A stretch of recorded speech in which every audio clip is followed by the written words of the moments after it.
Turner Gymnasium, Lynchburg women's basketball getting set to face off against Bob Jones University in Game 2 of the regular season. Andrew Watson here with Evan Gates.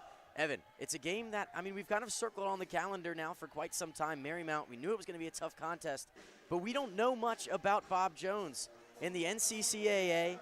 Even head coach Nichols said that it's a kind of a contest that is kind of a coin flip. You never know what they're going to come out with. We talked before the game even got to this point, and we said Bob Jones has that stout defense.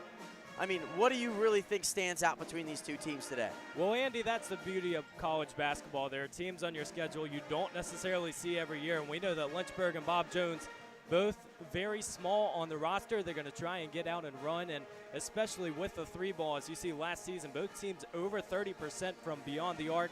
That's going to be critical if teams want to be able to not only get baskets, but really use their offense efficiently. I completely agree, and Bob Jones having a lot of D3 teams on their slate. Lynchburg being the first, they take on Randolph tomorrow in the Hill City as well. But yeah, those points per game, that three-point percentage, very close. Now, Evan, what are both teams going to have to do today in order to find a win? Well, let's go ahead and take a look at the gateway to success. And for Bob Jones, it's going to be all about prizing the basketball. They averaged 22 turnovers per game last season, allowed 26 points off turnovers last game, and that's just something that has to change. Early in the season, obviously, you have to protect the basketball. That takes a few games to get really in the swing of things, but it's also about bringing fire in the first half. They were outscored 42-20 in the opening half of last game against Brevard. So front half of a back-to-back with Randolph tomorrow, you really want to build momentum. And for the Hornets, how about turning and burning? Can't allow the Bruins to run set defenses every play. You have to work defensively and use transition when you get it, along with swishes from the stripe. Little poor from free throws last game, 13 for 25 from the line versus Marymount, and the Saints were proficient, and that type of swing is something that could really separate these two squads today. Yeah, and Bob Jones, a team that, we mentioned their defense, but their offense put up 26 points in the fourth quarter against Brevard, and a big part of that was Katarina Tabora. 14 points in that contest, 6 rebounds and 2 blocks, is going to be a force inside to reckon with for Bob Jones. And then on the other side, Sarah Brandstatter getting her second start in a Hornet uniform. Obviously, that graduate transfer is going to be a huge part leading Lynchburg this evening. And Evan, as we get close to this buzzer going off and we get the lineups, I'm just so excited to see this team in a situation where, everyone is going to get a touch today. Things are still up in the air. A new starting lineup, in a sense, one new starter, which we'll check out after the anthem and the starting lineups. But, actually, we'll check them out right now. Why not? Macy Mullins, Sarah Brandstatter, Casey Kelly, Taylor Brown, and Brooke Kaysen. One of those changing, and then on the other side, a similar starting lineup. Catherine Skibo, Caitlin Dickerson, Katrina Tabora, Anna Wilder, and Shay Dickinson. It's going to be an exciting one. Who stands out for you there? Well, it's all about experience coming back from last season. We know Lynchburg brought back 8 sophomores. Grad transfer Sarah Brandstatter, as we touched on, she's going to be a difference maker, and we understand what she brings to the table at that point guard position. She has to be great today. And Macy Mullins got things started early with a couple of early points in game 1 of the season, but did not play much in that second half. But we will see how things turn off and get ready for tip-off when we return here on LHSN.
Welcome back inside Turner Gymnasium. Andrew Watson, Evan Gates.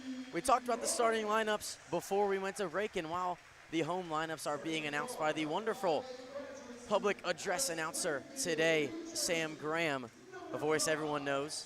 We'll take a look at them one more time. Bob Jones, Catherine Skibo, Caitlin Dickerson, Katrina Tabora, Anna Lane Wilder, Shay Dickinson. You already mentioned a couple different players that stand out to you, but I mean, it's a similar, or I should say it's the same starting lineup as last time. Catherine Skibo played 32 minutes. Caitlin Dickerson played 34 and had 9 points. But also, one that's not on there that we should mention that's going to be coming off the bench this evening, Bria Dickinson, is going to be a very skilled player for Bob Jones off the bench. It's going to help the Bruins quite a bit. And then for Lynchburg, Macy Mullins, Sarah Brandstetter, Casey Kelly, Taylor Brown, and Brooke Kaysen. Taylor Brown just making her second start as a college player here at the University of Lynchburg. For us, what really stands out for you? Well, we've touched on the fact that this is a short matchup between these two squads. Not a lot of height. For Bob Jones, the tallest player on this team is 5'10", and it's Shay Dickinson in the starting lineup. And so for Lynchburg, using Taylor Brown down low with her 6'2" presence is going to be important, especially if you try and spread around the perimeter. You know you can't necessarily just pass around the entire game. You have to get looks, especially with the dribble and kick. Yeah, and it was Olivia Harris not getting the start today, did not get the start on a Wednesday, who led the team in scoring last contest with 10. The only Hornet to get into double figures, but we'll get ready to get things underway. Taylor Brown wins the first tip, and Casey Kelly will get things started for the Hornets. And Andy, Casey Kelly being in the starting lineup today is definitely going to provide a little bit of energy, different looks, and she is really the type of player who is not afraid to go downhill, get inside the paint, and try to disrupt things. I completely agree. Foul called there. I believe that one is going to go against Tabora. Will be a key for Lynchburg, maybe to put a couple of these Bruins into foul trouble in the early going. But yeah, I completely agree. Casey Kelly came into the first contest of the year against Marymount and really energized this side. And especially with guard play as well, having so many options off the bench. This is a very deep squad this year, and that experience coming back. You have shooters and you have options. Brooke Kaysen getting things started in the scoring column for the Hornets. Gives Lynchburg an early 2-0 lead, and now set up a little bit of a full court pressure that the Bruins break down pretty quickly. Interesting look, because we saw Marymount offer that last game, and Lynchburg really struggled just to find the rhythm early on. I think early in the season, when you're trying to develop an identity, it's so crucial to be able to get looks consistently. Brainstetter pushing the pace. Mullins for three. Back iron no good. Long rebound to the hands of Kaysen.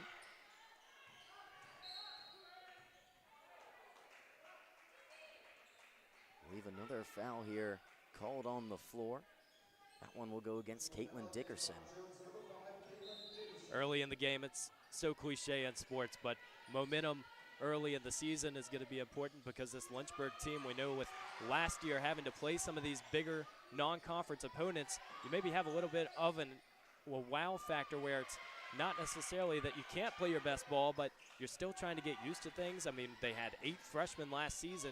Interesting to see how they adjust in the opening games of 2023-2024. Yeah, and for Lynchburg, it's going to be one of the first times in the last couple of years where they actually have a height advantage in a contest. Obviously, Taylor Brown goes a long way in helping that one, listed as 6'2", the freshman from Charleston, South Carolina. But also, I mean, you can't forget to mention Casey Kelly. She's listed at 5'8", but she plays a lot taller than that.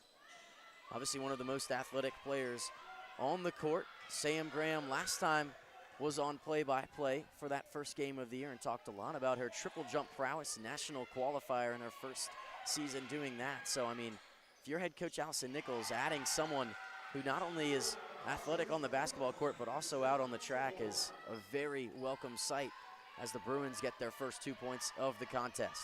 And in those early season discussions with Coach Nichols, she highlighted not just that athleticism and the speed that Casey Kelly has, but it's also just about heart. And you can't necessarily teach some of the things she does on the floor.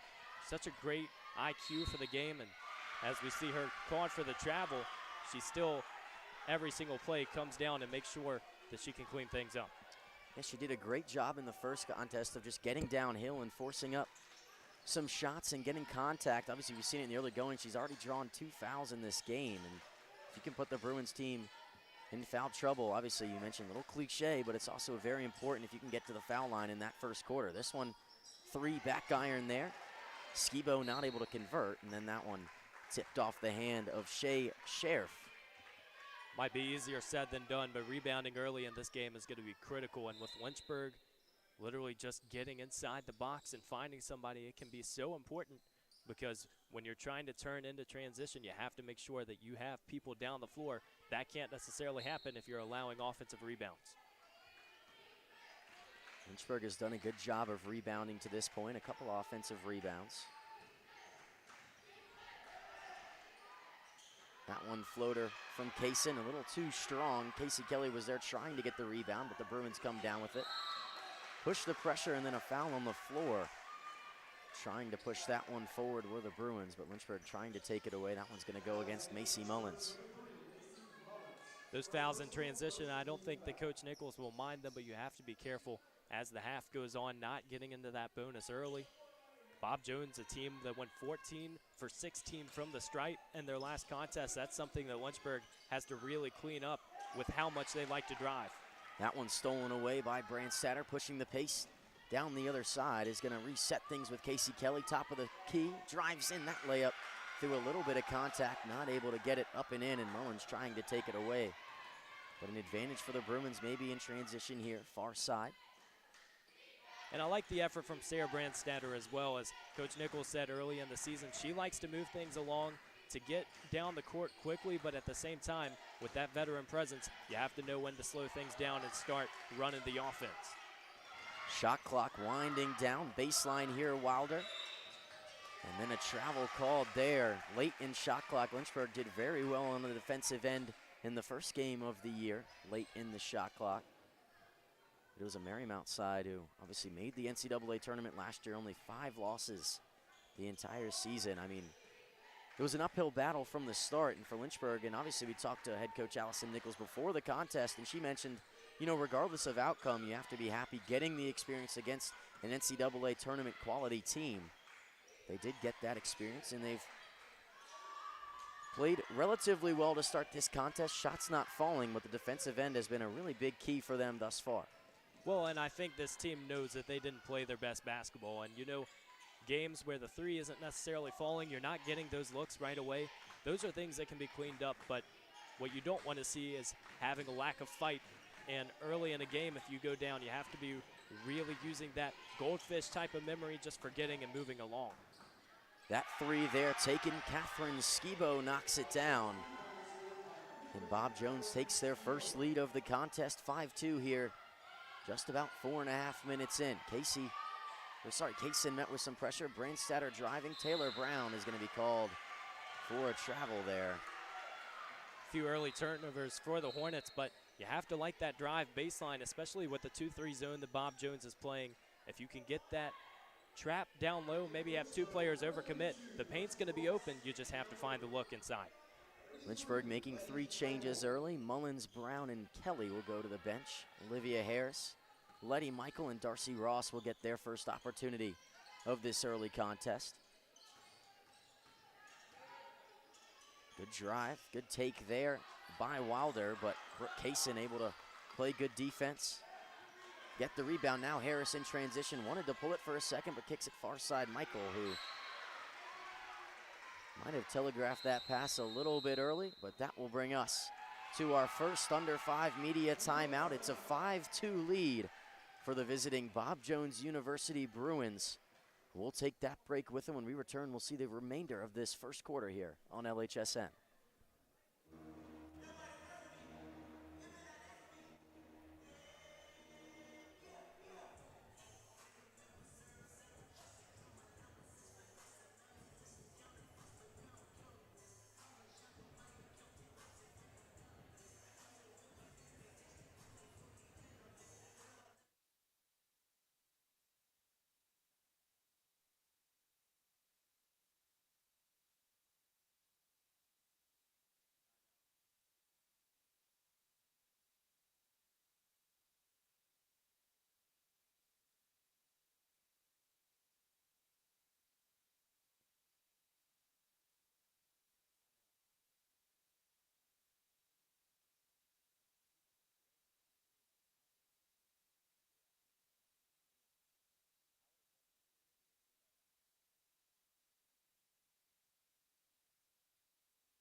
Welcome back, Lynchburg, Virginia, Turner Gymnasium here on LHSN. It's a 5-2 lead for the visiting Bob Jones University Bruins here. After we complete that under 5 media timeout here in the first quarter, Lynchburg not necessarily clicking on the offensive end to this point, but a couple of substitutions might help that. Olivia Harris, first shot of the game, back iron, no good, long rebound. Ends up in the hands of Bria Dickinson, getting her first opportunity of the game for the Bruins. Olivia Harris last game, the only Hornet in double figures, and so you have to have confidence. You think about last season, what she did from the perimeter. Everyone on this team, and this goes for Bob Jones as well, is in an elevated role this season. You have to know exactly what spot on this roster that you're occupying, and for Harris getting more looks from 3 on the wing, she might be able to get some stuff done. Wilder knocking down a 3, now Lynchburg the other way. Kaysen deep one from the top of the key, side iron no good. Tough to chase that one down from Olivia Harris, and that one doesn't go down as a bad shot there, but things just not falling here in the early going for Lynchburg. It kind of is an extension of that game against Marymount, where I felt like they didn't necessarily play their way out of it on the defensive end. It was just shots were not falling when they really needed them to. Well, Andy, 0 for 5 to start the game from 3 for Lynchburg, and you know, that's not necessarily a look that Coach Nichols wants to see, but at the same time, you have to find other ways, and when that paint is open, it's all about drive and dish. Can we get those looks in the corner if we're Lynchburg? Sammy Sever checking into the game along with Macy Mullins, who reappears back onto the court here for Lynchburg. We'll note Mullins did play 18 minutes in the first half of the contest against Marymount and only saw 7 in that second half. Driving there, right-handed shot a little bit wild from Wilder. Rebound to Lynchburg going the other way. Mullins has it taken away, however. Dickinson driving in, left-handed layup, that one up and in. Not something you want to see from your primary ball handler here in the early going. That pressure from the Bruins really doing a lot against this Lynchburg offense, and now a breakdown, left-handed layup, and a 10-point lead for Bob Jones. Triggers a timeout from head coach Allison Nichols. If you're the Hornets, that's just too easy. Getting down the lane, defense not necessarily in the right spot, and turnovers on your half of the court are so important to protect. We know Lynchburg is a team that when they can get downhill and they can find spots up for 3, they are a great offensive team, but you have to really take control, take a deep breath, and try to get those looks, and too many turnovers early on. Yeah, we mentioned it during that, I guess, first media timeout here. While we were off the air, we're talking about those turnovers, and it was something, it was 2 for each. I'm not exactly sure where it stands now, but it seems like whether that number is truly as big, I mean, it really seems like the Bruins are taking advantage of that a lot more than Lynchburg has. We know that Bob Jones in that last game, they allowed 26 points off turnovers to Brevard, and so understanding the other side of it where you're really just trying to cause disruption early. We know with pressure in the full court, even if it's just bringing a player up, it can really take away those passing lanes and maybe make Lynchburg have some quicker shots. And in that contest as well, Bob Jones only had 12 points off turnovers. Already have quite a few this evening. Couple changes to the floor here. Right now, Andy, there's just a lid on that basket for the Hornets. 1 for 9 to start this contest. Annie Miller checking in. Beth Clark did check in a little bit earlier. Got those 2 points, triggering that timeout. Miller inside, kicks it. Dickinson lays it off Miller. Miller is going to be called for a travel on that shot there. A little bit uncomfortable at the top of the key with the shot clock running down. Lots of movement from the Bruins on offense, especially with trying to drive and kick. And if you're Lynchburg, communication is so key. This is that part of the season where you can't take for granted the little things that get the games done, and wins, though they might not necessarily appear on the stat sheet, that communication is so crucial. Yeah, and for Lynchburg, obviously you get the opportunity to play an NCAA tournament team, and then you get to play an NCCAA team. Bob Jones obviously in town to play Randolph, but also here at Lynchburg. Take another look at that one, bounces around, and then Darcy Ross and Beth Clark tied up. Possession arrow favored the Bruins. But I mean, Lynchburg does start their ODAC play this week at Randolph. So, I mean, it's not exactly the easiest thing. I mean, head coach Allison Nichols prior to this game was talking about just how weird it is starting conference play. It's not necessarily ideal, but you have to be ready. That one banked in. Catherine Skibo knocks in another one, and this lead is now up to 13 for the visitors. Seems like anything that goes up is going in for Bob Jones right now, but back to that point about Randolph, they're a team that have lots of returners. Thinking about Tanaya Crenshaw Patterson and some of the Wildcats that really made a run last season. So even though you're staying in the Hill City, that has the type of vibe early in the season where it could really be a difference maker just trying to get momentum. Kickball violation there against Bria Dickinson. But yeah, I mean, that Hill City rivalry is one, even when it's on this court, is very, I guess, lit up. I mean, everyone wants to be here. Everyone wants to travel and see their team. The Randolph fans definitely travel here, and I hope Lynchburg fans will travel over to Randolph as well. Mullins not able to get her feet back in play before receiving that pass. Offense just a bit disjointed up front, and that's sort of an interesting thing. If you think back to last game with Marymount, lots of those passing lanes, even right over half court, were taken away with some of that high pressure defense against the Hornets. And Lynchburg starting off 0 for 6 from behind the arc. It's not like they shot the ball extremely well in the first game, going only 3 for 17 in that contest. But for Lynchburg, you'd have to hope that you could find a couple late here. This one taken away. Harris pushing it out in a little bit of transition, but the Bruins did well to get back and stop any sort of fast break opportunity. Harris, 3, front iron. That one rattles around. Casey Kelly trying to get the rebound, unable to, and the Bruins bring it down. Not a lot of transition from Bob Jones. They're a team that will settle, try to get some good offensive looks and a few passes around, but we've seen off turnovers when they're getting those easy buckets, they can be the difference in this one. Here's an opportunity for an easy bucket there. Olivia Harris not able to convert, but a foul committed by Annie Miller. We'll put Olivia Harris on the line. Lynchburg last game getting 25 shots from the stripe, and though they were only able to connect on 13, that's something that is a positive sign for Coach Nichols' offense. If you're trying to get to the bucket, nobody's going to really fault you for trying and drawing that foul. And what we have seen, especially with some of those height differences throughout the season, you have to take advantage of your quickness, especially against some of these taller ODAC squads. Last year, Olivia Harris did shoot just short of 80% from the free throw line and went 3 for 4 against Marymount. Not able to convert on either of them there. This one a good fight there from Casey Kelly and Letty Michael to win that one.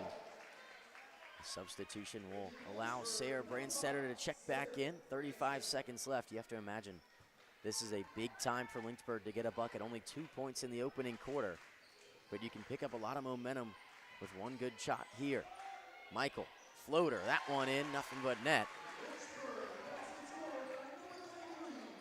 Great hustle play from Casey Kelly trying to get it on the sideline. Instead, the Hornets are going to get it anyway, but you talk about defense leading to offense, and sometimes you throw a little pressure up front, you can get another look, and Lynchburg will have one more to end the first quarter. Yeah, Annie Miller caught there in front of her own bench trying to move it forward, was unable to.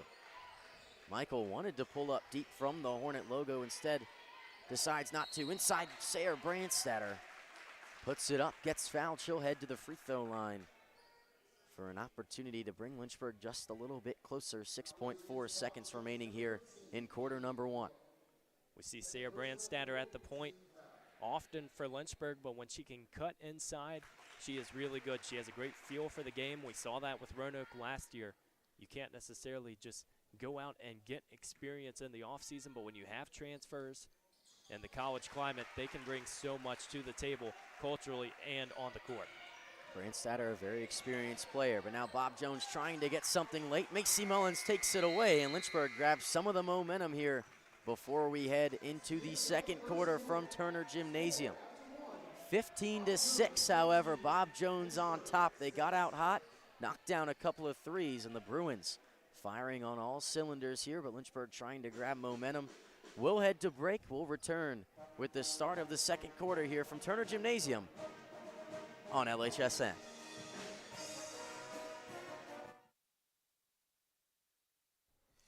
When you come to the University of Lynchburg to earn a master's degree in athletic training, you'll spend time in the classroom, but you'll also spend a lot of time in our top-notch facilities learning from athletic trainers and working closely with our student athletes. In the Graduate Cadaver Lab, you'll learn about the human body in the best way possible, by actually studying the human body. This will provide a foundation to make you a much better athletic trainer. In the athletic training laboratory, you'll get hands-on experience, practicing your skills, applying concepts from the classroom, and working with faculty on research projects. It's also where our hydrotherapy facilities are. This space is also used by students for studying and practicing skills outside of class time. In the Sports Medicine Clinic and Turner Gymnasium, you'll work with student athletes from more than 20 NCAA Division III sports teams, helping get them back to practice and into the game as soon as possible. As an athletic training student, you're a big part of the success of our sports teams and the success of the local athletic teams. We see this relationship as a win-win situation. You learn, and that helps us win.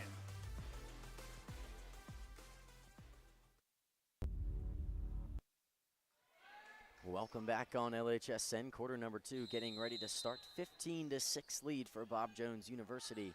Lynchburg receives the ball to start the second quarter. And Evan, we talked over break a little bit about that shooting percentage. What do you think Lynchburg needs to do to improve that here in quarter number 2? Well, it's about patience, but you also have to stop the Bruins. When you're stopping the opposing team and you have some looks in transition, you can really speed things up. And we know Bob Jones has just come out and attacked all game, out-rebounding Lynchburg 12-5 as well. That's a battle we'll have to watch. Casey Kelly getting an early basket here in the second quarter, and then immediately answered by Shea Dickinson on the other side. Letty Michael, that one rims in and out. Taylor Brown fighting for the rebound. But eventually it's Tabora who brings it down for the Bruins. Some of these rebounds, especially in that 2-3 defense that we saw early on for the Bruins, it's a little easier to pack the paint and try to get those looks.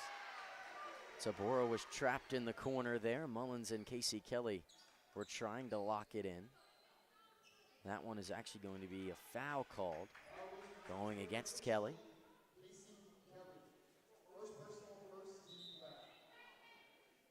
Obviously not much that Tabora could have done there. It's a little questioning whether it was a foul or not. They were trying to inbound the ball from that near corner, which would not necessarily have made sense for a foul, but cleared things up before putting the ball back in play.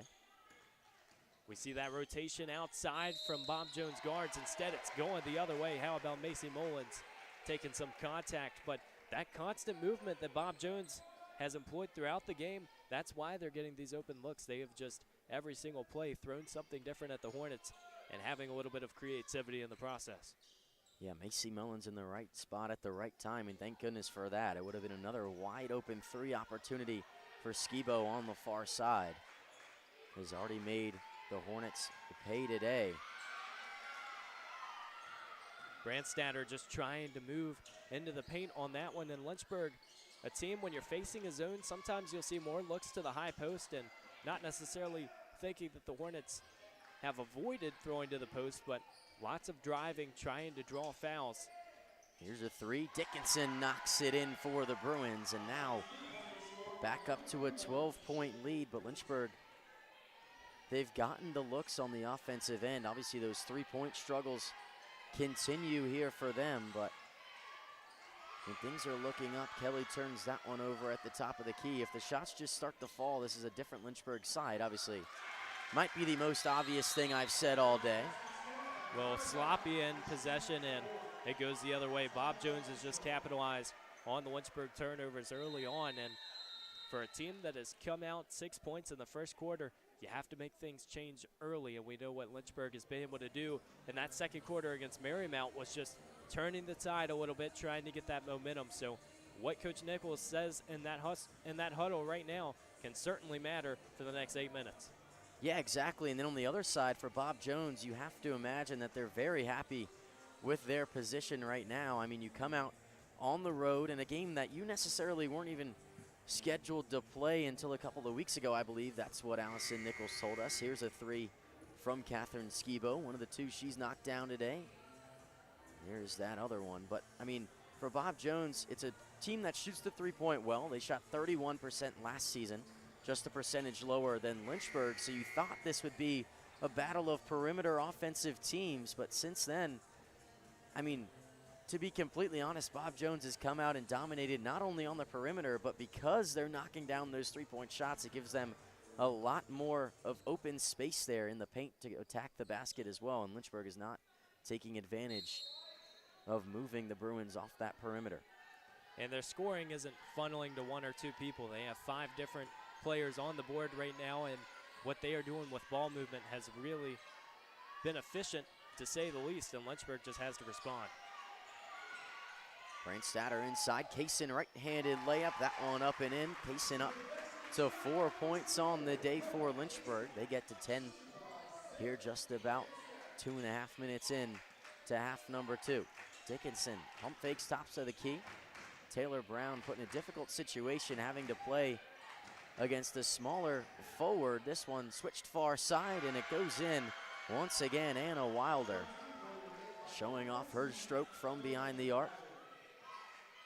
That look in the far corner has been open lots of times for Bob Jones throughout this contest, and it's a result of the pressure that they are bringing when they get to the paint. Lynchburg collapsing, easy look out, and an easy 3 for Wilder. Exactly, those drive and kick opportunities have been wide open all game for the Bruins. Not much Lynchburg can really do to cover that. Obviously, you want to keep that advantage, but taking Taylor Brown out of the game now, you lose a little bit of advantage in the paint. Mullins, deep 3, top of the key. That one back ironing in. Sometimes just seeing it go through and hit the net can be a good sight for Macy Mullins, the type of shooter that needs to be taking looks for Lynchburg. That can be a great sign to really open up the offense and just attract attention around the perimeter if you're Bob Jones' defense. Mullins wanted to pull it from the Wayne Profit logo on the far side. Instead, elects to drive, and that shot a little wild. Goes out. And will be in the hands of the Bruins here, but a 12-point lead for the visiting Bob Jones University. One look that'll be interesting to follow with Macy Mullins throughout the season is what position she plays. We know that she can run the 1 or 2, but lots of times last season we saw Mullins on the wing. She had some really open looks, shot 39% from three-point land, and that really hurts defenses because you have to put attention on Mullins outside, but you also know that Lynchburg has other shooters to get it done. Tabora there, a great spinning move and a good left-handed layup to bring that lead up to 14 points now for the Bruins. 6:20 to go here in the second quarter. Mullins kicks it out. That 3, nothing but net for Sarah Brandstatter. Lynchburg starting to heat up just a little bit from behind the arc. That's just a result of them playing a little more carefully as well. Mullins got down, not indecisive, just taking your time and finding the open person, especially when you could get down low. And obviously shooting 32% last year, adding a couple weapons from behind the arc. Letty Michael, also a great shooter. Sarah Brandstatter does very well in that aspect as well. So for both teams, you have to be happy with where that shooting is coming from here in the second quarter. That one, Dickinson inside Tabora, but a great takeaway there from Brandstatter. Goes out off of Tabora. Maybe Lynchburg ball turnover there for the Bruins. That's just a smart play from Brandstatter down low. And a pass that's a little telegraphed. Olivia Harris almost got her hands on it. Those are the plays you really have to capitalize on at this stage of the game. You can't erase an 11-point lead right away. It's all about chipping away and just getting it to a few points by the half. Brandstatter, top of the key, tries to find a cutting Harris, goes down with it, jump ball called. And that one will end up with the Bruins. Take another look at it here. Brandstatter tried to find the cutting Harris. Pass just a little bit behind in number 2. Something with your possessions now, if you're Lynchburg, especially with how Bob Jones has commanded their defense throughout the game. It's all about taking your time with the shot clock. We know that you can get in the mood of really trying to shoot early, find those threes when they're not falling. Instead, you just have to be patient. I think Coach Nichols has reiterated throughout the season that while this is a team that likes to get out and run, they can also slow things down and run the offense. A bit of a scramble for the ball there. Catherine Skibo was the one trying to keep it in for the Bruins, was unable to. Here's Harris from the corner, that one no good. Long rebound fought for between Clark and Darcy Ross, but it's Clark who brings it down. Now, numbers, far side, Skibo for three, knocks it down once again. So many Hornets collapsed trying to get that offensive rebound. You have to be mindful of getting back. We saw that Bob Jones is not afraid to put numbers down the court and just get into position, and that three on the corner has been there all game long. Kaysen there a little short on that floater. Front iron no good. And Letty Michael will check back in for the Hornets. Kaysen got things started with a good layup to get Lynchburg on the board and then had one to bring them to 10. So she has 4 points on the evening. The good thing about Lynchburg this season, we mentioned the depth that they have, such a large bench that they can use throughout the game, but you're going to get lots of looks. You have to come out and bring energy, especially with how fresh players are going to be. You don't have 6 or 7 who are playing the majority of the game. So what can you bring to the table? How can you prove that you belong in that lineup? This one kicked far side, Sever three, back iron, long rebound, ends up in the hands of Skibo, and now pushing it in transition are the Bruins. That pass telegraphed, and it was Brandstatter called for a foul, fighting for that one with Anna Wilder.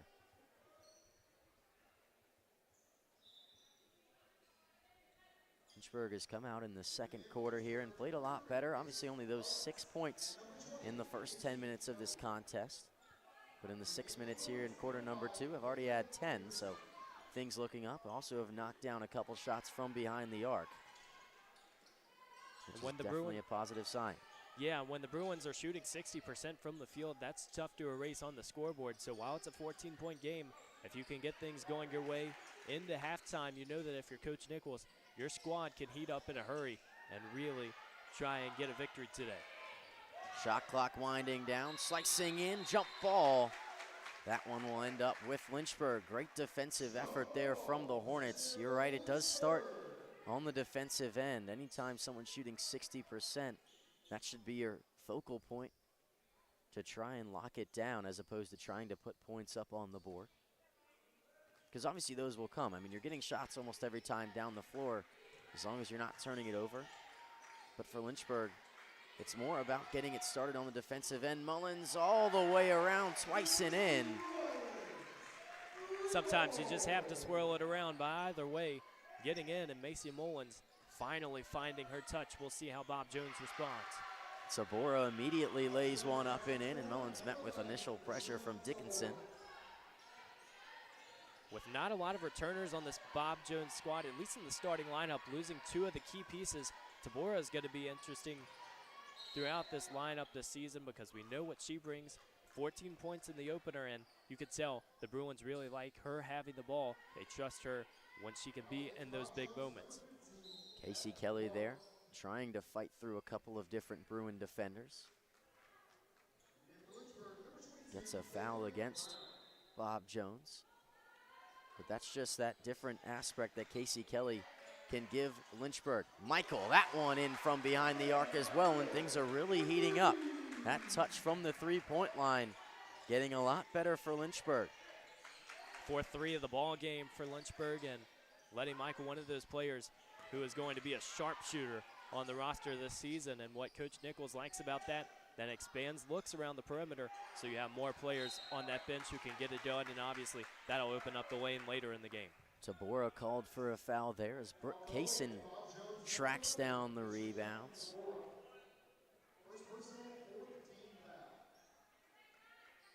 Pressure up front from Bob Jones the majority of this game, and though not necessarily trying to get the trap, we've seen Scherf, who's the tallest player on this roster, up the court and active, so you can tell Bob Jones doesn't necessarily want to play with height down low. They're not afraid about getting out, and you see it now with Scherf.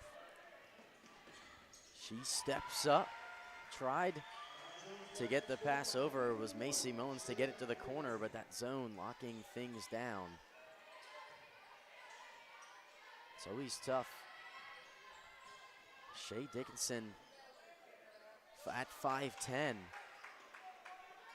On the 5'5", Macy Mullins, so that height advantage is something that the Bruins have taken advantage of quite well. Tabora on the break there.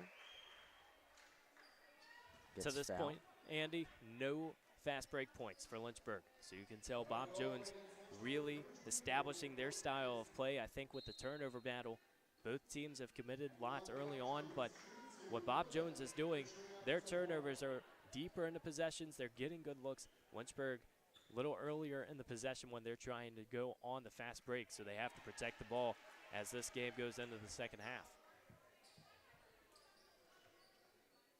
Tabora not able to knock down that free throw there. Shot 71% from the line last year. That one up and in.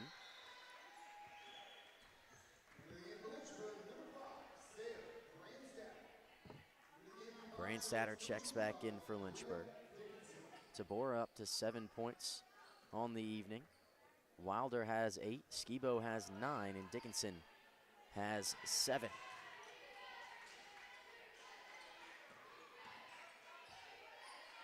Brandstatter, free throw line. Now outside. Michael in front of the Bruin bench. Knocks it down. That's selfless basketball right there, and Letty Michael just right spot, right time. Corners have been open for both squads. Lynchburg trying to take advantage. Letty Michael up to 8 points. Casey Kelly in transition, driving, right-handed layup. That one too strong. Taylor Brown inside. Offensive rebound, and a foul goes against Shea Dickinson.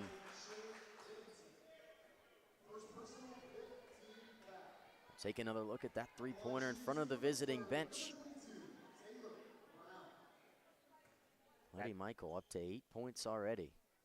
That transition really passes the eye test when Lynchburg can get out and run. Casey Kelly, one of those players, as we said earlier in this ballgame, she is not afraid to get downhill. It's just about finishing, and throughout the season, I think you're going to see some better looks. Brown at the free throw line, knocks down both of those. Those her first 2 free throws here for Lynchburg. And we'll see timeout here taken by Bob Jones, trying to pick up a little bit of momentum. We'll take it with them, although it's a short one. 8-point lead for the visiting side, 1:19 remaining in half number 1.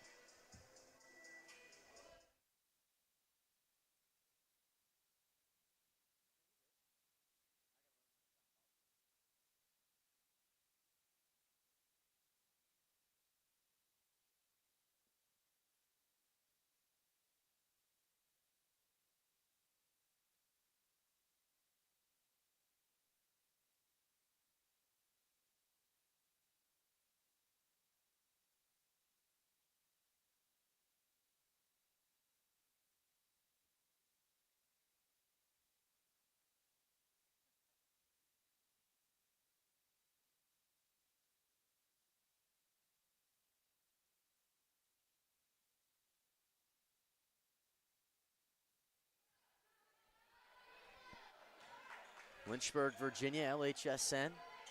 8-point lead for Bob Jones University, just about 1:10 remaining. And a foul there against the Hornets. This last 70 seconds, you really have to go in the locker room, making sure that you're going to get a good speech, have some energy going into the break. And for Lynchburg, a team that has proven that they can get momentum in a hurry, they just have to stay true to their playing style. Great backdoor cut there for the Bruins, but Casey Kelly coming out of seemingly nowhere gets the block, and then on the other side, Letty Michael up to 10 points on the day, cuts that lead to 6. All the momentum towards that home bench. Can the Bruins respond? Cutting, trying to kick Taylor Brown there. That was a great cut, maybe a little too open if you're Beth Clark. Just tried to force the pass, and Lynchburg's going to get another look. Top of the key, Brandstatter driving. That one up, and was it tipped? It was. Not often you see an experienced player, Sarah Brandstatter, lose the handle of that one going up with it. 15 seconds left on that shot clock. 29.2 on the game clock here. 6-point lead for the visiting Bruins. Great cut. Taylor Brown turning right-handed hook shot up and in, cuts that lead to 4. You have to imagine if you're Bob Jones, you just want to hold for the final shot here.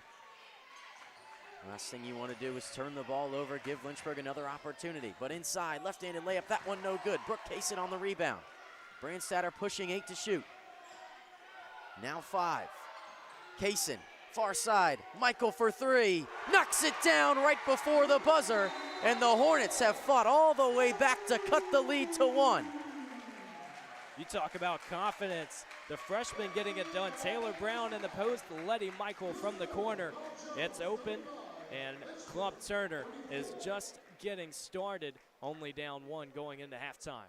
Letty Michael up to 13 points, leading all scorers for Lynchburg. And now we'll head to halftime, give you and I a chance to catch our breath after that comeback here. We'll come back in just about 5 or 6 minutes with some team comparisons and some highlights, courtesy of Laura Porto over there. 1 point lead for Bob Jones University, 35-34 on LHSN. Look what you're missing.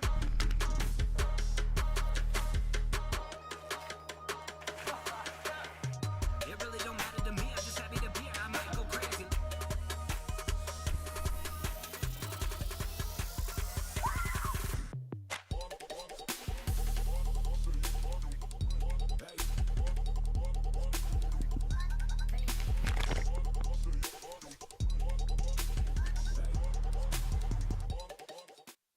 Diving in college taught me to strive and be the best athlete I can be, but also the best student I can be.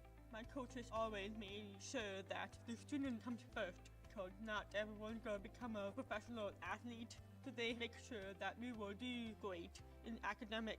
I knew that would only open the door to my future, and I'm really excited to start my dream program for physical therapy.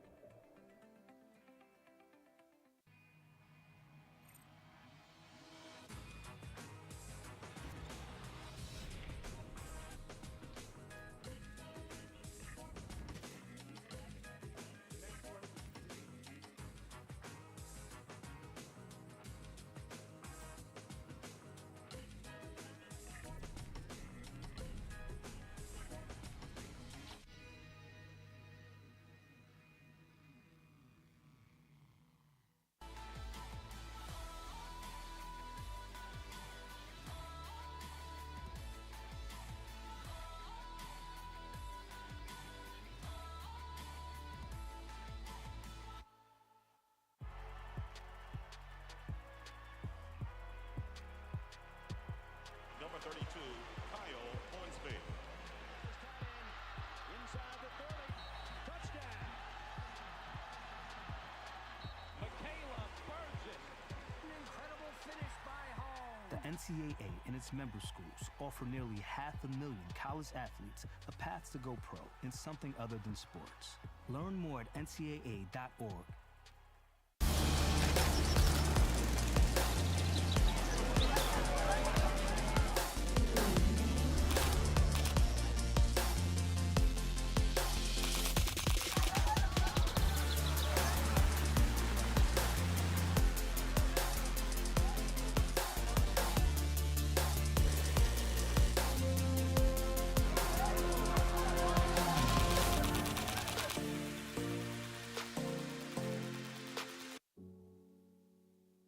A single thread is unique. Like each of us, full of purpose and potential. A strand designed to connect, strengthen, and unite.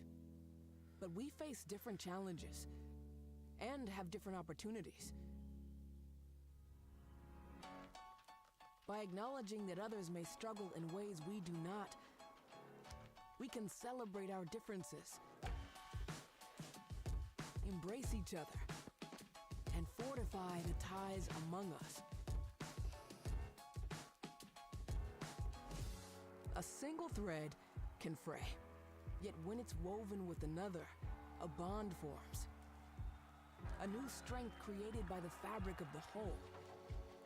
Let's embrace the fabric we make together, the diversity of our threads, to reach beyond ourselves and overcome the impossible. The true power of our game comes from unifying our individual backgrounds, connecting our unique stories, enabling us to be stronger, braver, greater. We can achieve so much more when we are all as one. What a season. The confetti is going to fall. There she goes, and she's got it. How sweet is this, and how wonderful for the sport.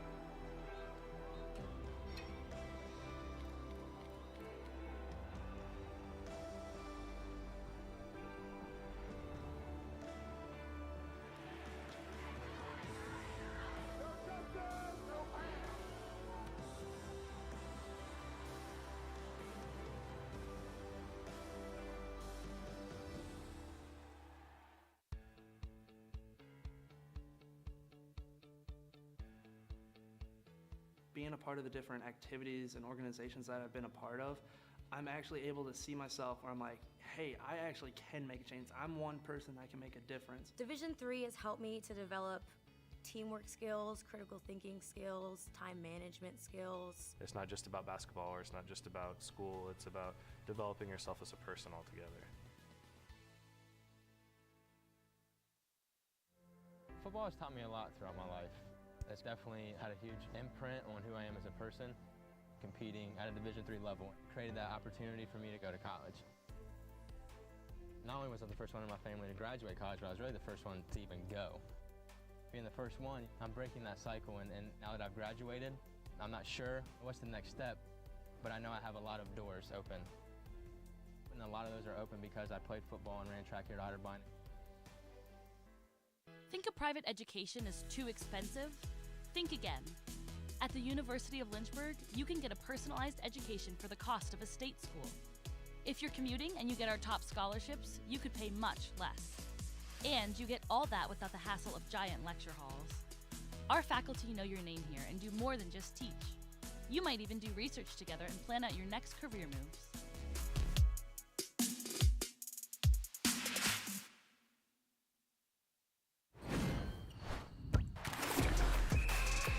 Welcome to the Campus Recreational Department at the University of Lynchburg. We believe in a student-centered approach to recreation, making sure that all students have fun and engaging activities that promotes wellness, personal growth, and community building.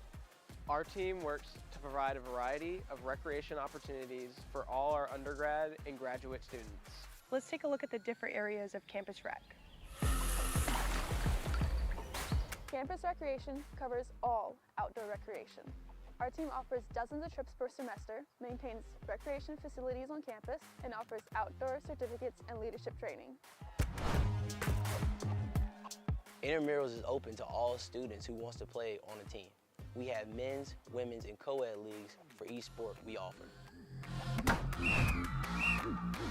Those looking for next level competition can join club sports. These are student-led organizations with the support of Campus Recreation. You can join one of our established club sports, or you can start your own with our support. Campus Recreation offers an excellent amount of opportunities to stay active, make new friends, and develop new skills. We hope to see you soon.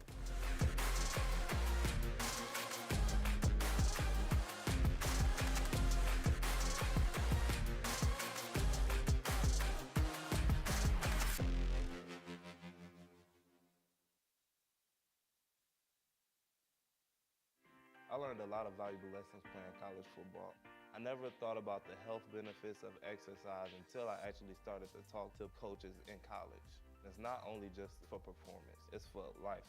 My coaches instilled the importance of well-being, not only building up strength, mental health, getting enough sleep, eating properly is all what it is to be healthy. I decided that I want to go on a personal trainer and share my knowledge that I obtained in college about physical and mental well-being.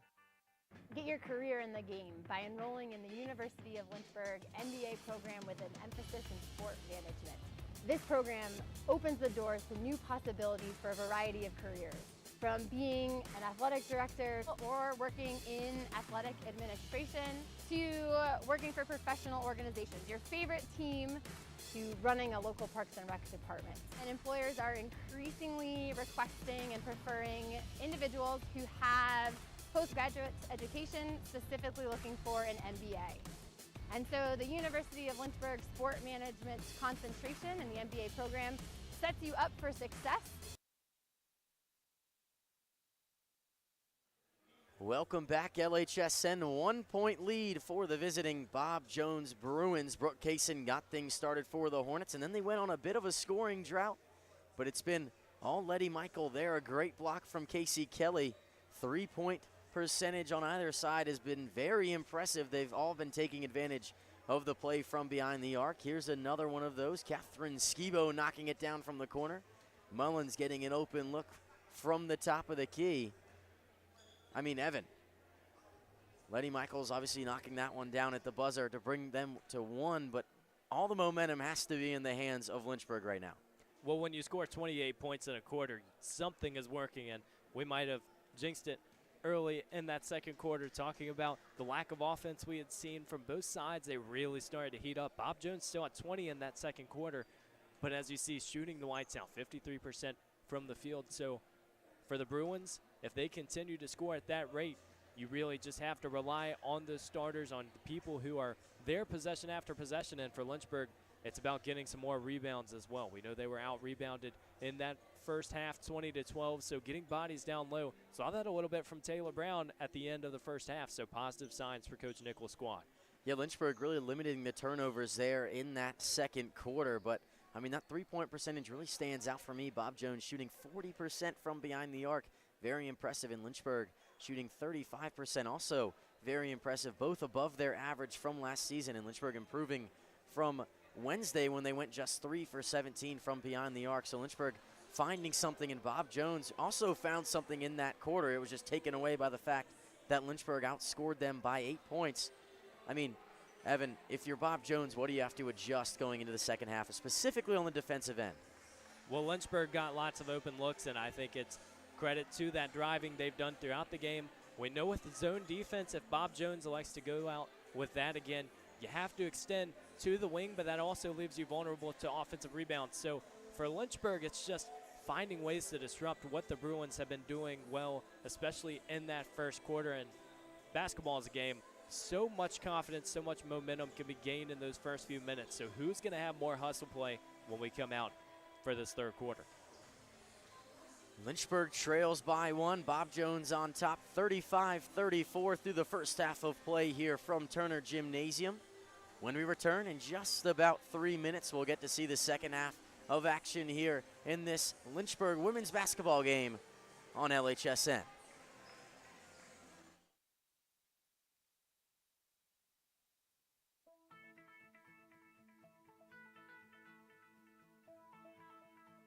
College has given me the flexibility to pursue my passions and my interests, and I've recreated my identity for myself aside from just being an athlete. My greatest personal discovery has been that I am capable of doing things that I didn't know I was capable of doing. To be able to study what I wanted to and continue to play the sport I love, all of those things came together very nicely in one package in Division III.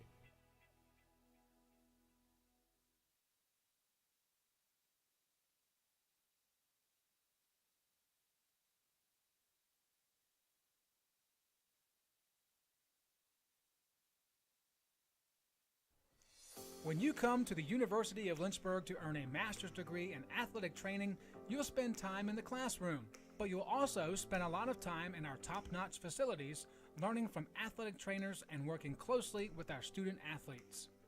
In the Graduate Cadaver Lab, you'll learn about the human body in the best way possible, by actually studying the human body. This will provide a foundation to make you a much better athletic trainer. In the athletic training laboratory, you'll get hands-on experience, practicing your skills, applying concepts from the classroom, and working with faculty on research projects. It's also where our hydrotherapy facilities are.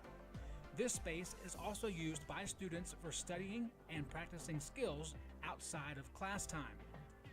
In the Sports Medicine Clinic and Turner Gymnasium, you'll work with student athletes from more than 20 NCAA Division III sports teams, helping get them back to practice and into the game as soon as possible. As an athletic training student, you're a big part of the success of our sports teams and the success of the local athletic teams. We see this relationship as a win-win situation. You learn, and that helps us win.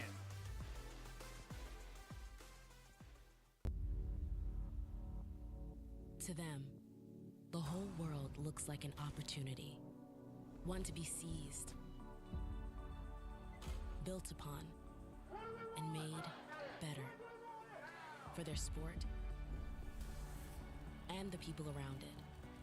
To student athletes, every opportunity is a chance to change what could be and show the world what opportunity can do.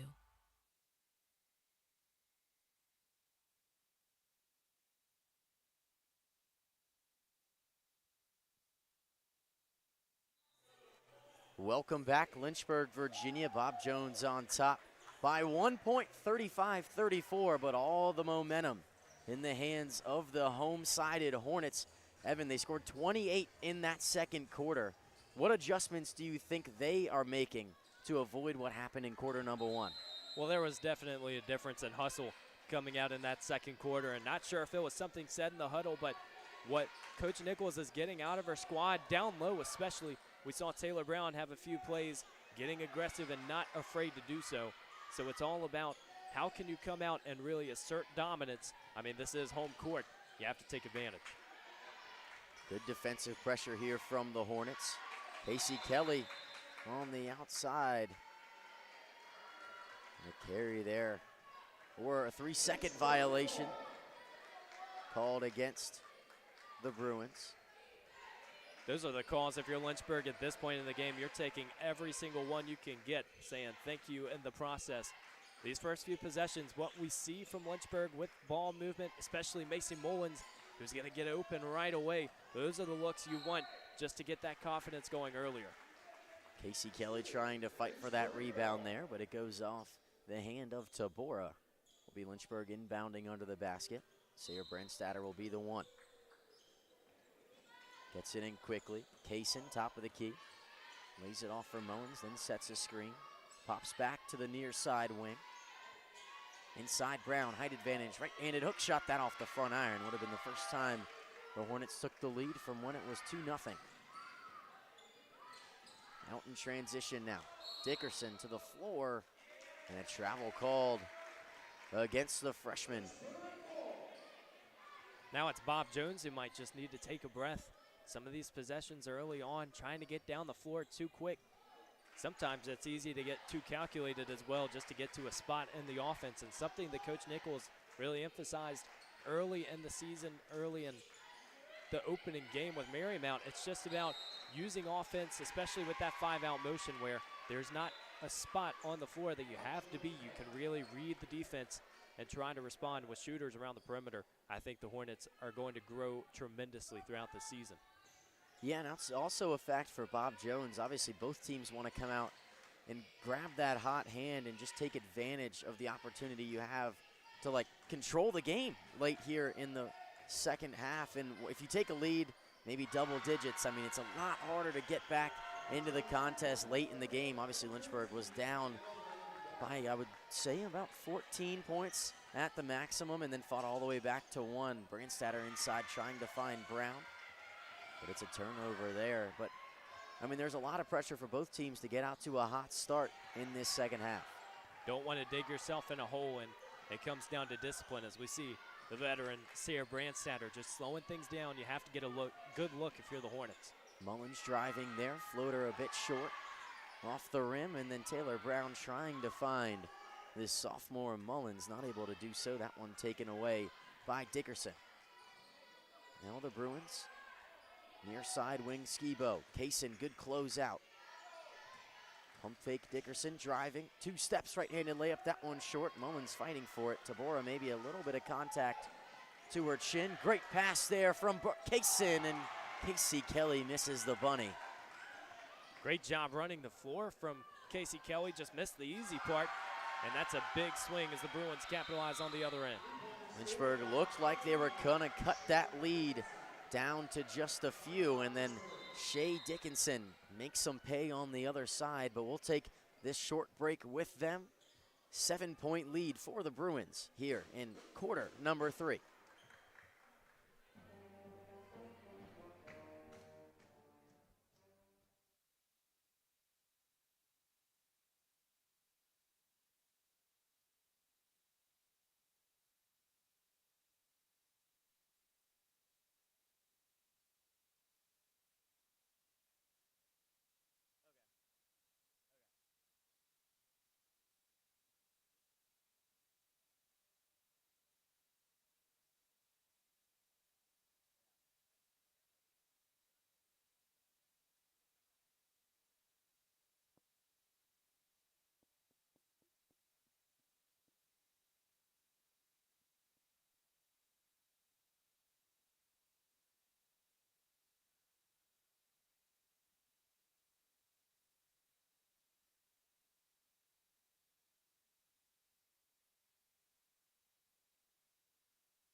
Welcome back, Lynchburg, Virginia. Bob Jones off to a hot start here in half number 2 from Turner Gymnasium. They're up 41-34. It was just a 1-point advantage at the halftime buzzer.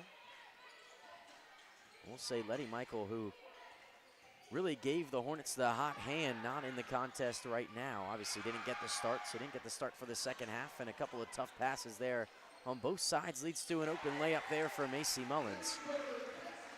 Great hustle from Anna Lane Wilder on the other side of the floor just to keep it in bounds. But again, the Lynchburg Hornets doing a great job of being in the right spot. That goes all down to practice as well. Some of these plays that look really routine out in the court, they aren't going to be the same, and you're getting different looks from a defense every single time. Got to capitalize. And Macy Mullins up to 7 points on the day. Kaysen inside Brown. Another one of those shots there, but rebounded by Shea Dickinson and immediately put under pressure. Brandstatter trying to take it away. Dickinson does really well to keep that ball in her hands. Now is going to have to get it across the timeline, and they do not.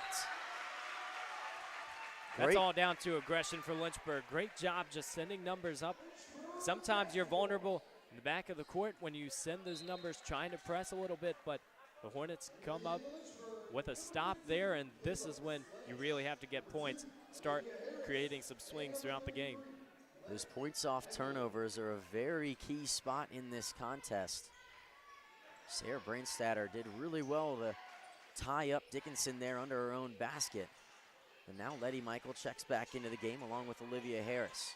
Two very potent three-point shooters. Kayla Sledge, first time seeing her today, misses the mid-range jumper, and then a defensive rebound for the Bruins going the other way, up 5.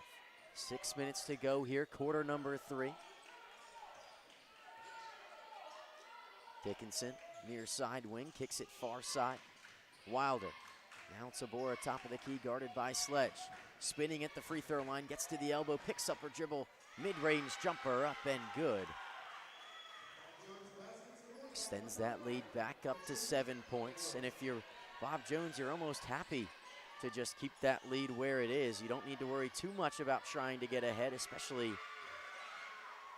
stealing the ball away like that. Great job by Deborah, and now out in transition. The Bruins, and a travel is going to be called there against Caitlin Dickerson. As we saw on the other end with Kayla Sledge, you'll see her in the post almost exclusively this season. She is so aggressive, so strong down low. Something that Lynchburg doesn't have a lot of. They like to space the perimeter, and with Sledge in this 5-out offense coming out to the three-point line, that can really open up some other looks for your shooters. Sever checks into the game for the Hornets. Lynchburg playing that 5-out offense that head coach Allison Nichols talked a lot about in the preseason meeting. Great offensive rebound there, Olivia Harris. Now Sever far side. Brandstatter nearly had another opportunity at a 3. Kayla Sledge, good spinning and a layup. Brings that lead down to 5. Sledge's first points of the contest here come about halfway through the third quarter. Second chance points are so crucial, and for Lynchburg, that offensive rebound, a direct result of not having too much traffic in the paint. You space things out, you're going to get second and third looks. Brandstatter driving, left-handed layup up and in after reading the passing lane on the other side of the floor, giving Kayla Sledge an opportunity to steal it away. That lead down to 3. Tabora. Elbow far side, guarded by Sledge, left-handed layup, great move. That one a bit too strong off the backboard. Brandstatter pushing it the other way, lays it off. Harris, open 3. That one no good. Offensive rebound, fought for, jump ball. Possession arrow favors the Hornets. Sometimes just that simple dribble handoff can be so important in finding your shooters. Olivia Harris in a good spot, just couldn't finish, but Lynchburg still with possession. Yeah, take another look there at that jump ball. Brings us to another break here. 4:03 to go, 3-point lead for the Bruins. We'll take this break with them on LHSN.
Welcome back on LHSN. Andrew Watson, Evan Gates here to bring you the remainder of the action here in the third quarter. 4:03 to play. Lynchburg trails by 3, 43-40 lead for the Bruins. Brandstatter in. Olivia Harris on the drive, and a late foul called. That one might go against Tabora. Have to see, and that is exactly who it's going to go against. Just the first foul here in this third quarter. But it's the third foul of the game for Tabora. We'll take another look.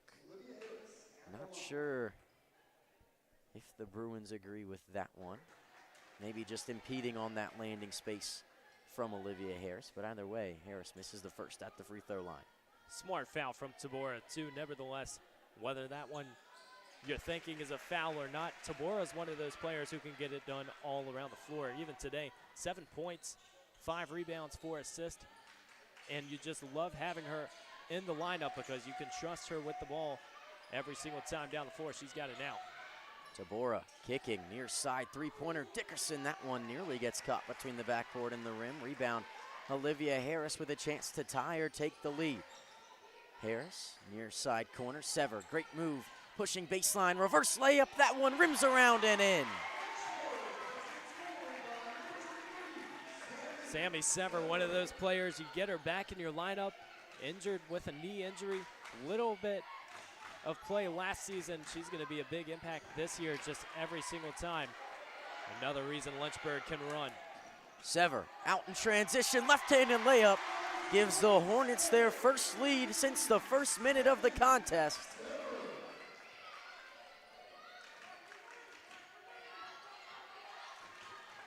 But you mentioned Sever with that knee injury last year, not able to play all but 5 games the entire season. Last game, we mentioned a lot about how much that load would be on her.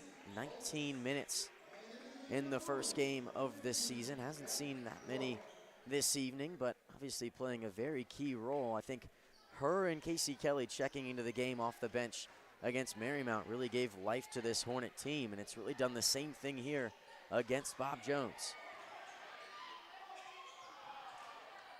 Near miss there, but those are the types of sparks that can really cause an injection throughout your lineup, and it extends beyond just what Sever does on the stat sheet. Seems to have some great basketball IQ. She'll get swatted away that time. Sever comfortable moving to her left. I think Bob Jones might have read that one quite well. Chance to take the lead here, however, for the Bruins. That one rims around. Offensive rebound to the hands of Clark. That one goes out. Will be the Bruins ball. Situation where you just allow one too many in the paint, and Olivia Harris not necessarily in the right position to get that rebound. That's something with Lynchburg defending the perimeter throughout the season. It'll take a little bit of growth. They experience so much better this season with all the returners that you're getting. You're getting Brandstatter, who's a grad transfer, but spacing on defense and just trusting, especially on the help side, that the paint is going to be contested. Bob Jones struggling a little bit to get it inbounds. They can't do it again. The second straight kickball violation there against Olivia Harris. Doing a really good job of guarding the inbounder, which is such a key when the other team is inbounding under the basket. Takes away a lot on the offensive end. This one, however, gets in play. Wilder now top of the key. Tabora guarded by Brown. Step back mid-range jumper. As smooth as anything we've seen all evening. Ties the game back up at 45. What's so special about Katrina Tabora? It just seems that she can pick her spot and know exactly where she wants to go. Gets an easy jumper with that one. Sever did well to pick up that rebound. Mullins for the lead. Back iron no good. Long rebound. And who else could it be other than Sammy Sever once again? Harris drives baseline. Open layup. That one off the backboard. No good. And finally the Bruins get that rebound. The third opportunity to get it. They couldn't get it the first two times. And now an opportunity to take the lead. Skibo far side. And Bob Jones back up by 3. Both teams going back and forth here in the third quarter of what has been a very contested game. Almost identical to what Casey Kelly had happen in that first half. Just missed layup. And on the other end, Bob Jones getting a 3. You can tell that they love to space the floor. And when they get out in transition, not necessarily looking for that layup, they can get it out and get the 3s as well. This time just going to the rack. Out in transition once again, not able to capitalize on that one as we tick under a minute to play in the third quarter. Bob Jones set back up in that 2-3 zone. At least they were in the last possession. Seem to be going a little bit more man defense now. Harris drives baseline, gets inside. That one a block, but a foul called against who should be Anna Wilder. We'll take another look here. Harris driving to the baseline. Wilder there just trying to get that block from behind, was unable to do it cleanly. Olivia Harris likes to drive baseline. We've seen a few times from the Hornets today where they've really capitalized on getting those looks, spreading the floor, and forcing that defense just to make a decision. Harris knocks down the first at the line, cuts that lead to 2. Mentioned just how important it is to take advantage of momentum late in quarters, and Lynchburg is trying to retake this lead before heading to the final quarter. 40 seconds remaining here in quarter number 3. Bob Jones up 1. Seems like a very crucial part in this contest. Big possession here for the Bruins as well. Just to try and get that lead going into the fourth quarter, you want to take your time. Tabora inside, met with the double there between Brown and Kaysen. Now Dickinson driving, and that one going to be a foul called against the Hornets. Kaysen might not like that foul, but hands just a little too active. Better than giving up the easy layup, especially now that you're going to have 18 or 19 seconds with a rebound to go your way and try to draw up one last play.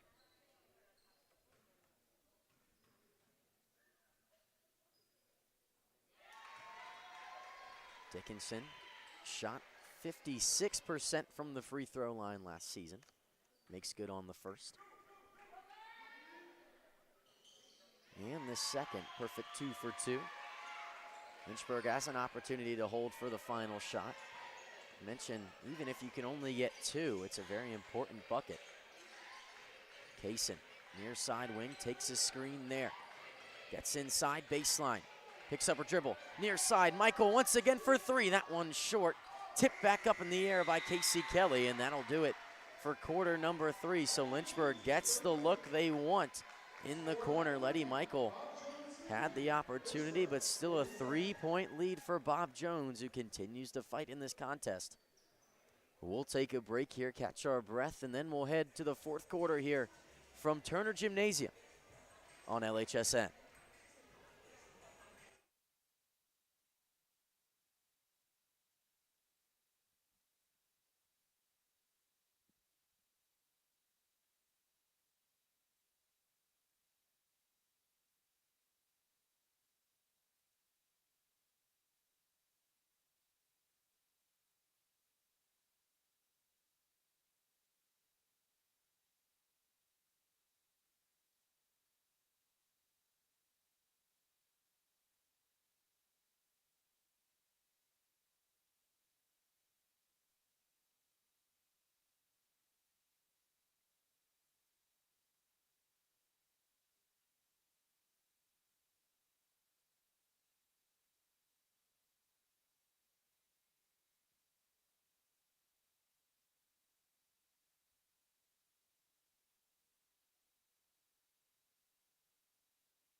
Fourth quarter getting started here from the University of Lynchburg. 3-point lead for Bob Jones. They start with the ball here in the 4th quarter. Bob Jones right now, 2-to-1 turnovers to assist ratio, and that is something they really have to crack down on. We know that they commit quite a few turnovers. That last game, just an example, but they're still finding ways to get points on the board, and that just shows the offensive efficiency they have, especially when they can space the floor and get the threes. Lynchburg in that 3rd quarter shooting just 23% from the field. Going back to that thought about Katrina Tabora and what she has done for this Bob Jones squad throughout the season. Well, plus minus right now, she's sitting at plus 16 when she's on the floor. That shows how she gets it done in all the stats categories. Has truly been a difference maker this evening for Bob Jones, and you have to imagine she's going to be the focal point of defense for Lynchburg as well. Receiving that pass there was Anna Wilder, not able to plant her feet, called for a travel there. 9:12 to go here, quarter number 4. 3-point lead for the visiting Bruins. You know, Andy, a big difference from the first game and second here at Turner Gymnasium for Lynchburg.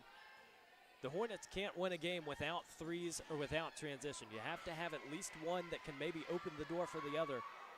We've seen better looks, especially in this second half, but going down the stretch, if Bob Jones starts shutting the door on some of those options, you have to make sure that there are more in your arsenal.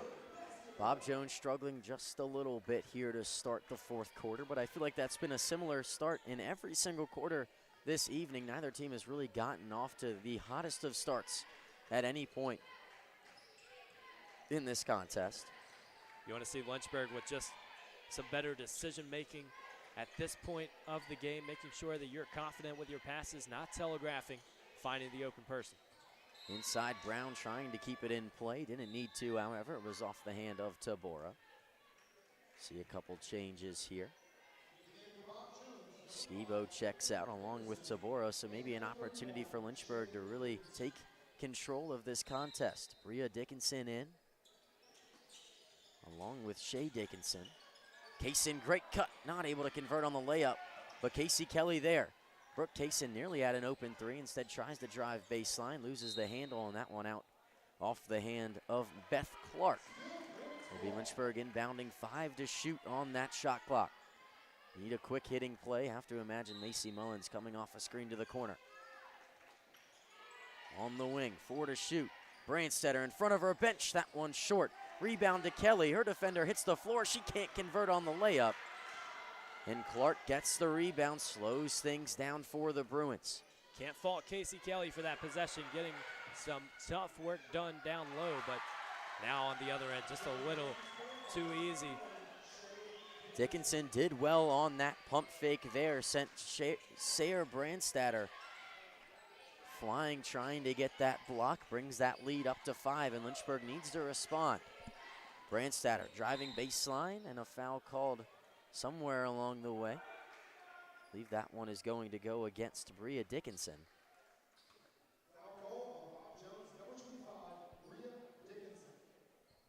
Letty Michael, Olivia Harris check back in for the Hornets. That means Macy Mullins and Brooke Kaysen will take a break. These are those grinded out possessions. Point of the ball game. They might not seem like the difference now, but especially with a 5-point lead, Lynchburg might be able to bite into it. Instead, it's going the other way. Olivia Harris there trying to drive the baseline, called for a charging foul. Not exactly what you want to see if you're a Hornet fan. But you also have to be excited to see Olivia Harris trying to take advantage of that opportunity.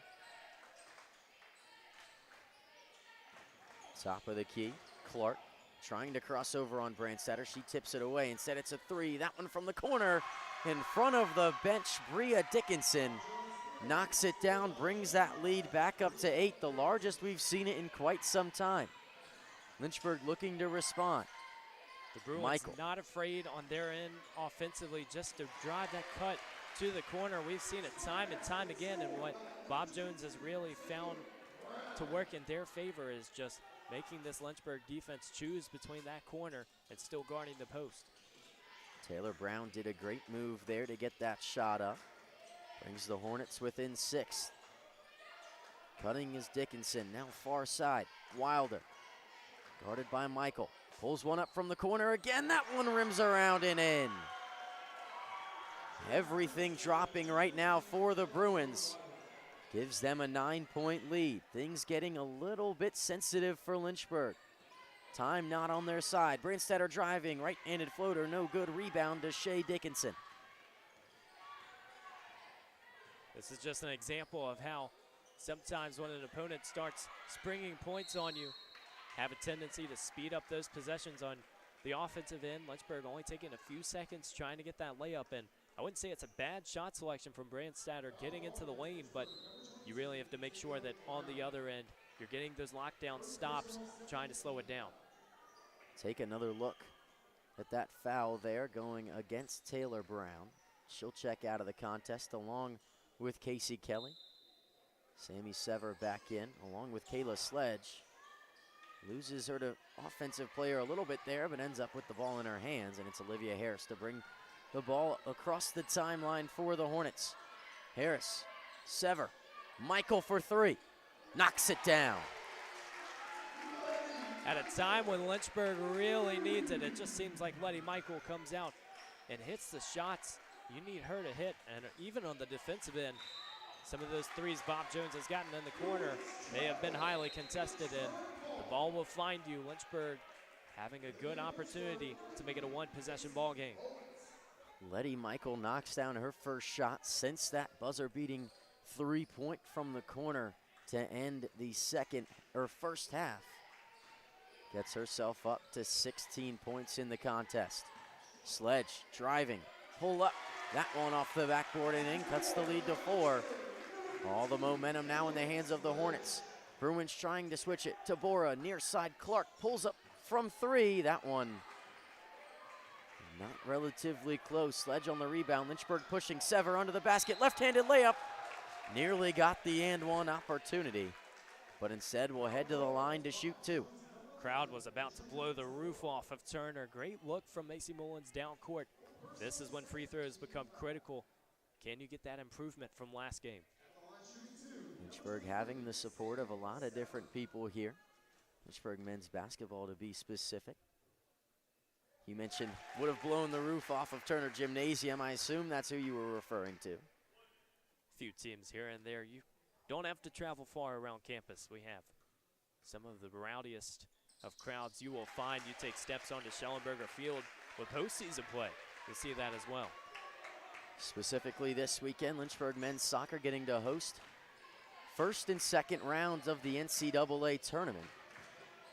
They'll get an opportunity to play on Saturday afternoon against Ohio Northern. I imagine the crowd is going to be quite rowdy for that one as well. Lynchburg, good pressure. We'll take another look. It was Sledge and Harris applying it there. Out for an inbound play. But maybe looking for something quick. Can't get it in, and then they do. Harris guarding Dickerson. Top of the key. Tried to get it to Tabora. That one off the foot of Harris. Third kicked ball violation on Harris in this game, and something you might just laugh at, but you have to pay attention to her defense. So great laterally, getting out, hands wide, and comes down to the fundamentals. These are the minutes of the game where it's really about playing some tough defense, but also making sure that you're playing it the right way. Clark, a deep three. That one back iron, no good, and Harris with the rebound. Down 2, can Tyre take the lead? Near side wing, now Sever. Sever driving to her left, nearly loses the handle, gets bailed out by the referee there. Beth Clark called for the foul. And that will send us to our under 5 media timeout. Lynchburg trails by 2, 58-56, 4:54 remaining here from Turner Gymnasium. We'll see the exciting finish to this contest when we return on LHSN.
The band here in Turner Gymnasium getting things started here at the under 5 media timeout in the fourth quarter. Lynchburg looking to work their way back into this game. Just trail by 2, 22 seconds on the shot clock. Can Tyre take the lead here?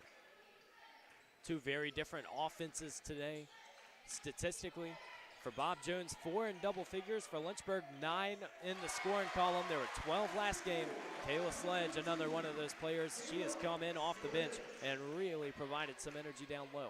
The bigs for Lynchburg this evening have been quite consistent in getting those mid-range shots. We talked about the height advantage, and they certainly are taking advantage of it as they tie the game at 58. Dickerson, near side Clark. Clark guarded by Mullins, now Tabora. Haven't said her name too much here in the fourth quarter. Trying to drive past Sledge, left-handed layup, and a foul called. Will go against Kayla Sledge. We'll take another look. It looked like Tabora had a clean look at it. Sledge, maybe not the worst foul there. A situation, too, where Sledge could have switched with Mullins. Instead, use the height down low, trying to defend the paint. Force Bob Jones to make the easy ones, and these are situations where Lynchburg has to take every point that they can on the other end. Tabora, second free throw up and good, brings that lead back up to 1 point. She'll take a break. Shea Dickinson back into the game for the Bruins. Beth Clark setting up a little bit of full court pressure. Mullins not under any pressure there, but loses the handle of it. Sever driving to her left, kicking far side. Michael, now Harris, top of the key, pump fake. Mid-range jumper from the free throw line, back iron rebound to the hands of Skibo. Sever fighting for it, dives and gets it. A scrum for the ball here, ends up in the hands of Macy Mullins. A great defensive play, a great hustle play by Lynchburg as a whole to win that one back. Sledge, free throw line. Has an open Harris, instead finds Mullins. Pump fake, drive, right-handed layup, too strong. Rebound, Dickinson for the Bruins. then gets caught jumping in the air. Harris, Sever for the lead. That's the type of hustle that can't be taught, and Coach Nichols has to be happy with how the Hornets come out on that play. Originally, off the rebound, you're a little frustrated not being able to get a point off of it, but a quick turnover, and now it's all run and gun for Lynchburg. Out in transition, Sever again, left-handed layup. That one too strong again, and a great box out there from Beth Clark to get that rebound from Letty Michael. Bob Jones looking to respond, and they'll do so by taking a timeout here. 3:02 remaining in Evan. I mean, things clicking for Lynchburg as we take another look at this little scrum here. It was Sever, then Harris getting on the floor to win that one back for the Hornets. But, I mean, what do you think Bob Jones has to do in order to work their way back into the lead of this contest? Well, Andy, I think that timeout could not have come at a better time for Coach Levere. You don't want to get in a rat race with Lynchburg. You know their transition offense is going to be filthy if they can get out and get easy looks, especially with layups. And so for Bob Jones, it's just about setting up the offense, being patient, finding the open threes, and the corner's been open all game long if they can just make the right passes, but getting Lynchburg out of position. And when you start speeding things up, as Sammy Sever has shown, it can be tough to play downhill against this Lynchburg squad. I also have to imagine that timeout was to help Tabora get back into the game without having to wait for the next stoppage. So another help for the Bruins. She gets a little bit of a break. Not able to handle that one. Brandstatter jumping on that passing lane. Mullins, right-handed layup. And called for the foul there, Anna Wilder. Wanted that one to be clean. It was pretty close to it, but Macy Mullins putting pressure on the defense here for the Bruins. Sarah Brandstatter in that spot. We talk about a point guard. You want a leader out there making the big plays at the right times. And especially with a 3-1 break for Lynchburg, have to capitalize on those. And at the free throw line, you have to make the easy ones. For Bob Jones this evening, 4 players in double figures. Second free throw up and good. Tabora with 12, Wilder with 14, Skibo with 12, and Shea Dickinson also with 12. So a lot of places to get scoring, and all of them are on the floor right now. Tabora, far side, guarded by Sledge. Bruins trail by 2, great spin move, pull up, that left-handed shot up and good. And with 2:30 remaining, we have a tie game.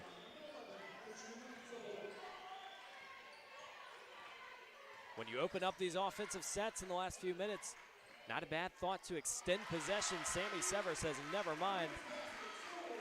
And Lynchburg now defensively really has to come up clutch.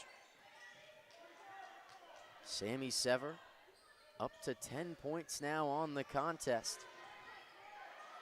Another great move by Tabora, but better defense by Lynchburg. Brandstatter forward, Mullins, no one around her, right-handed layup up and good. And Lynchburg leads by 4. Laser look from Brandstatter. It seems like every time that they get in transition, she is looking up the floor trying to find those options. Bruins looking to respond. Dickinson driving, right-handed layup up and good, and the foul. Shea Dickinson driving past Brandstatter. We'll take another look. A great finish from the graduate student. Working her way to the free throw line now, trying to complete old-fashioned three-point play. And she does. It's as confident of a look as Shea Dickinson Sheriff has had this game. This is the time to do it as well. Lynchburg has to respond. You're up 1. No need to get anxious, but it's all about timing your passing and your cuts. Under 90 seconds to go here. Sever, now Mullins near side, 12 to shoot. Sledge catches it on the near side elbow. Tries to get that little turnaround jumper. Great defense, however. Sever for 3 from the corner. That one short. Offensive rebound. Sarah Brandstatter. That layup up and no good, and it's Sever again. Great experience just to take it out and reset the offense. You have the open look, take it down low, but you also have a fresh 30. Mullins driving towards the basket. That one short again. And rebound to Shea Dickinson. Foul called against Kayla Sledge with 47 seconds remaining. Bruins ball down 1 point. Who do you give it to, Evan?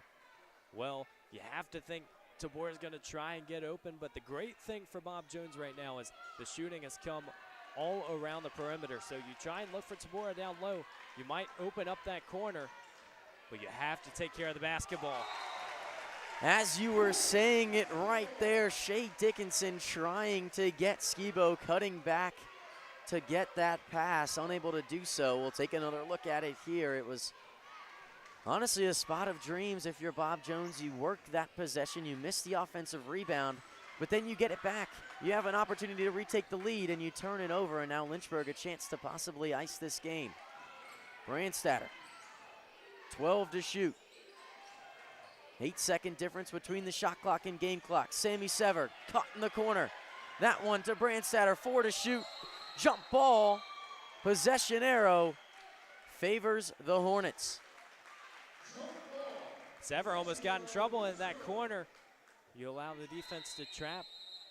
Could be a little worse than a jump ball. You also have the clock working for you, but with 12 seconds to go, it's every single pass, every single touch matters now. And Lynchburg going to have one more chance just to try and get a quick hitter. Exactly. I mean, 3 seconds on that shot clock is going to be tough to really get a clean shot. You see right there, head coach Allison Nichols, assistant coach Whitney Hobson trying to draw something up. You have to imagine you look for that quick hitter in the corner, but initially you almost want to get it inside and get a quick chance because Bob Jones is going to be doing everything in their power to keep that shot from going in. Maybe you draw a foul, you go to the free throw line with an opportunity to extend it. But if you're Bob Jones, I mean, what are your goals here on this last possession? Obviously, blatant, you don't want to give up those points, but what else? Well, we'll have to wait and see where the ball is inbounded, but trying to force a quick turnover, obviously, but you especially can't allow a three. Not that Lynchburg is going to want to take one here, but that makes it a two-possession ball game. It's about staying true to your style. Lynchburg is going to have a set play, and you've watched film for hours before this game, so you have some calculated looks that have probably been sniffed out. So it's plan B, plan C, but the Hornets just have to take care of the basketball. Letty Michael checks into the game. Mullins, near side corner, not open, struggling to get it in. Sledge, 2 to shoot, hands it off. Brandstatter, mid-range jumper, that one deep.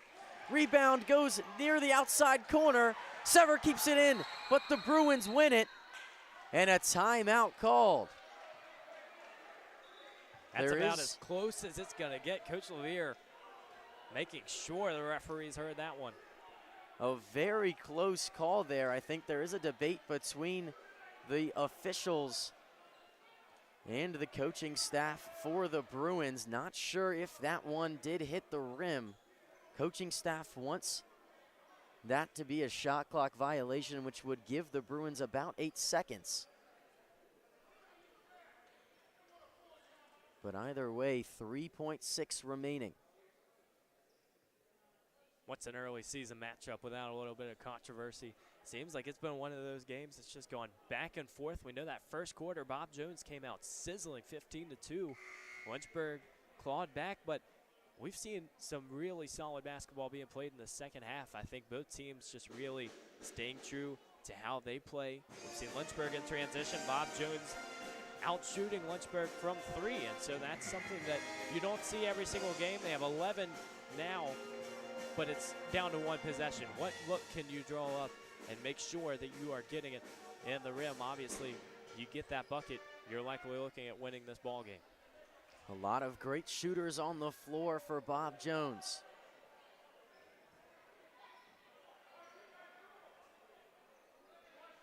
It'll be Dickerson to inbound, 3.6 remaining. Tabora inside, Sever there, Sledge wins it, and a foul called amidst the chaos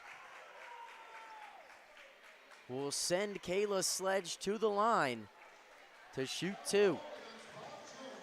That was great work from Sammy Sever, sniffing it out. What a fourth quarter she has had. That's a chance you take if you're trying to look for Tabora, especially cutting down low. That's a tough pass to make over the top. Lynchburg did well just to be in the right spot, stay between the man and the basket, and now Kayla Sledge, a chance to really make life difficult for Bob Jones. 1.5 seconds remaining. Sledge first free throw up and no good. Bruins do not have a timeout. Be tough to work it anywhere near that mid-court line, especially with only a second and a half left. That one up and in. We'll see what Lynchburg does on the defensive end. Inbounded, touched in, out of play, and that will most likely do it. Lynchburg's bench really feeling it now after that one. And you talk about discipline. You hear echoed through the crowd. No fouls, nothing extracurricular, just play solid defense. Lynchburg does it and looking to get their first win of the season. It'll be important here to inbound the ball cleanly. You don't want a 5-second violation. Brandstatter cannot move from that location. Gets it in, Mullins, clock running out, no foul, and the Hornets pick up their first win of the campaign, a 2-point win over Bob Jones University. Let the celebration begin in Lynchburg. Had a little extra Friday night energy, and Bob Jones came in and asked questions of Lynchburg that they might not have expected, especially thinking from three. The Bruins came out and executed their game plan early, but Lynchburg showed a lot more fight today. You come off of a 30-plus point loss against Marymount. It's all about how can you come out and execute, put things behind you early in the season. Great win for Coach Nichols and the squad. A great fight from Bob Jones. They'll take on Randolph tomorrow, who just so happens to be the next opponent for Lynchburg as well. We will take a second here to highlight a couple of different players this evening. Letty Michael had 13 points in the first half and 3 in the second to get her to her career high, obviously only in her second game. Has 16 points tonight. Macy Mullins with 11, Sammy Sever with 10, and then on the other side for Bob Jones, Tabora with 14, Wilder with 14, Shay Dickinson with 15, and Catherine Skibo with 12. So the scoring not exactly sped out, but everybody scoring at high figures for Bob Jones. What do you think Lynchburg needs to improve on moving forward? Well, even looking back at last game, there were improvements made between then and now. You think about free throw percentage, 11 for 16, getting some more of the gimmies. They shot just about 50% in that game against Marymount, but lots of hustle in this one in that second half, and that's something that has to continue. You're facing tough competition early. You have Randolph, an ODAC opponent. You don't get those often in November, so it's all about taking it one game at a time. It's so easy to get ahead of yourself, but Lynchburg and Coach Nichols showed lots of effort today. You got to take it, enjoy it, but continue moving on, as you said, throughout this campaign that is just getting started. Lynchburg set to start ODAC play next week against Randolph, but picks up their first win of the campaign against Bob Jones today. 66-64 is our final. For myself, for Evan Gates, and the entire LHSN crew, we thank you for watching. We hope that you'll tune in to some of the NCAA men's soccer action this weekend as Lynchburg hosts that side of the bracket.